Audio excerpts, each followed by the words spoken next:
Oh, wait, I wasn't recording before. How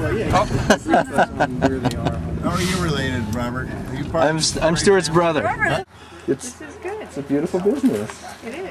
It's wonderful. You know, and it's so fun to come out. When we came out and I said, So, wait, this is Lynn from SAF. What do you do at SAF? You're I am the government relations person. I'm the lobbyist. Oh. So I do the grower issues. Well, thank you very much. Okay. I'm just going to pan the room. He is a Hey, Bob, We're admiring his offspring, you're admiring his what? his child. Oh, let's see. Here, show the camera. No, that's quite all right. We were, We have the postal farmers. Oh, looks just like Bob. yeah, I know. Yeah, I have video of Bob's I child. spent a lot of time I know you trying did. to find the right woman for Bob to marry. Really? And then he went You out did? and found the right one himself. You tried to help Bob? And That's my like a solution thankless, is to impossible task. Are you going to have another child? yeah, I'm sure you're asked the same question too, aren't you? No, I can't. I know. Well, I can't say I It's can't. impossible. But we haven't said no, we haven't said yes, so we'll So see. it's a definite don't know. We'll see. Okay. Yes. Tell me what the program should do. But Okay. Let's see. Should take lots Tell of me how- pictures. You know, this is a stereotypical Japanese face. He doesn't do Okay.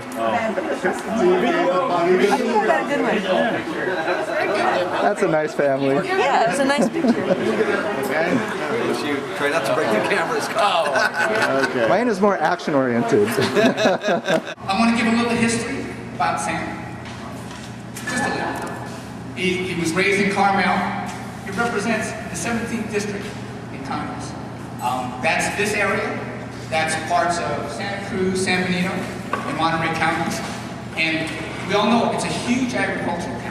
It's a huge agricultural district. Over $4 billion worth of ag products come out of this area. And much of it is in what's called specialty crop agriculture. It's not commodities, it's not corn and soybeans, it's fruits and nuts and flowers. And one of the other things that we think is really important that comes out of this area is this is one of the best flower growing areas in the world.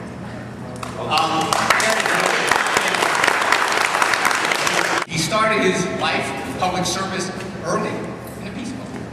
He was a Peace Corps volunteer to Colombia. He later was elected to the California State Assembly, where he served for 12 years, and in 1993 was elected to the U.S. House of Representatives, where he still continues to hold that office. He sits on the Appropriations Committee, on the Ag Subcommittee, and what he does is he helps make sure that USDA doesn't forget California in this area. Yeah.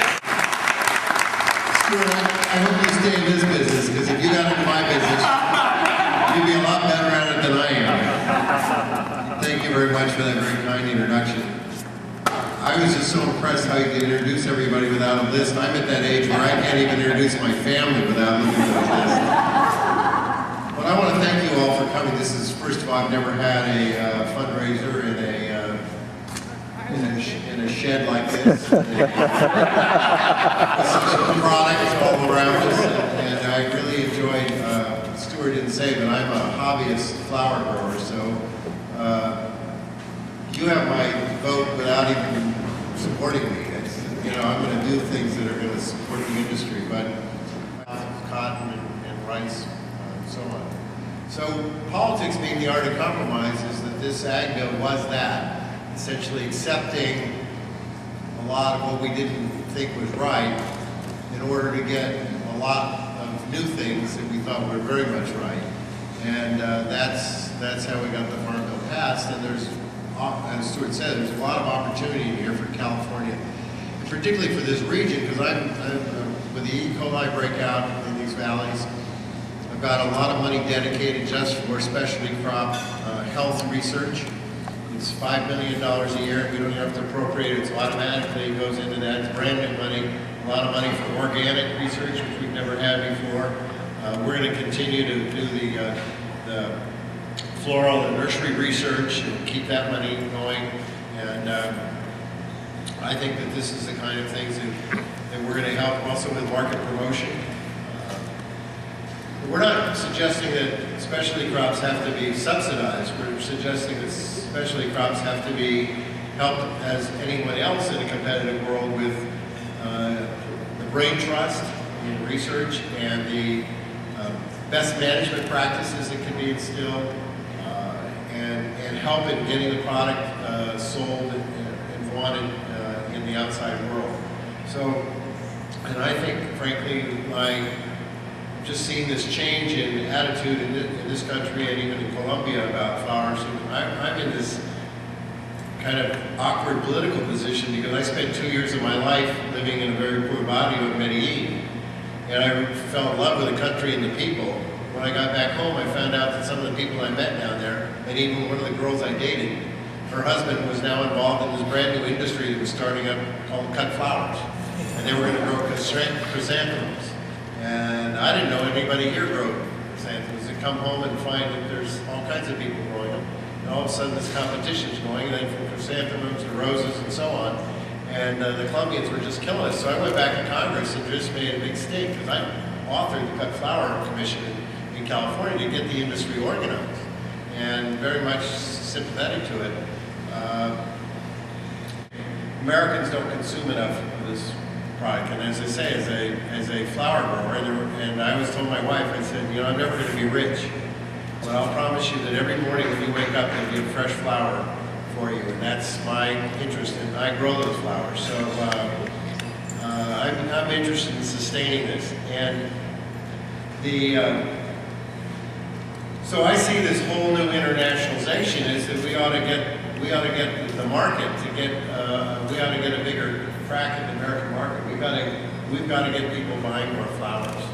I'm dedicated to helping you in any way I can because I want you to survive. I can't believe that an industry.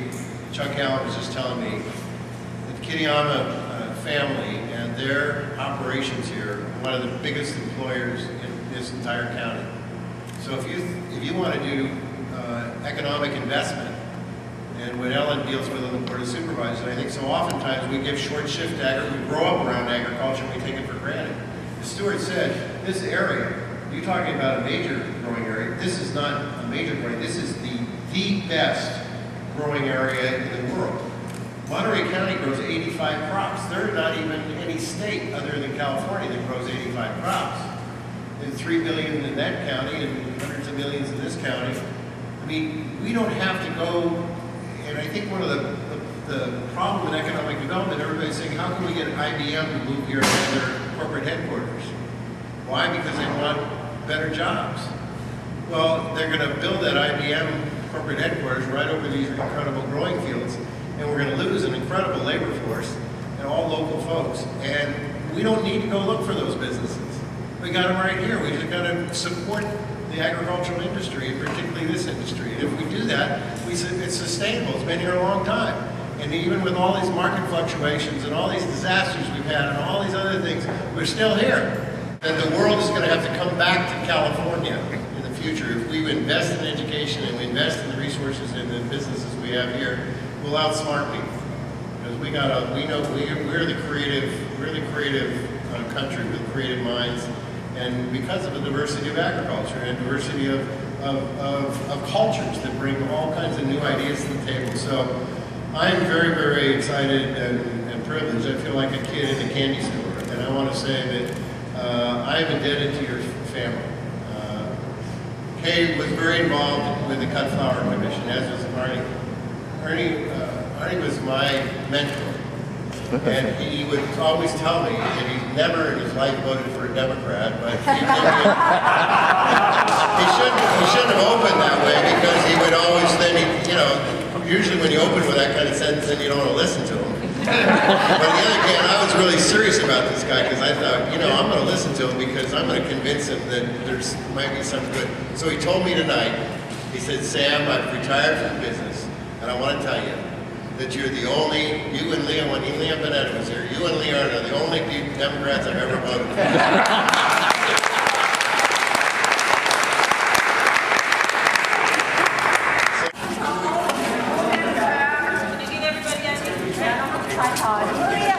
Which one?